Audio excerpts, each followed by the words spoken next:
कार्यकर्ते अंजली दमानिया यांनी धनंजय मुंडेंवरती पुन्हा एकदा गंभीर आरोप केलेत। धनंजय मुंडेंच्या सांगण्यावरून 3 माणसं काम करत होती असं म्हणत तिघांना अटक होणार नाही, कारण तसं झालं तर त्यांचे फोन जप्त होतील आणि मग त्यामागे मंत्री धनंजय मुंडे हे आहेत हे स्पष्ट होईल असं दमानिया यांनी ट्विटमध्ये म्हटलंय।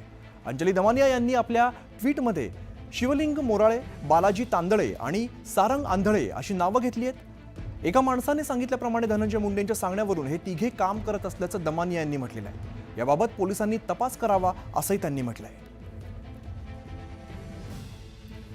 अंजली दमानिया यांनी नेमकं ट्विटमध्ये काय म्हटलंय आपण बघूया। मंत्री धनंजय मुंडे यांच्या सांगण्यावरून व्हॉट्सअॅपवरती संपर्क ठेवून खालील माणसं काम करत होती। यामध्ये एक शिवलिंग मोराळे ज्यांनी स्कॉर्पिओ मधून कराडला सीआयडी ऑफिसमध्ये आणलं।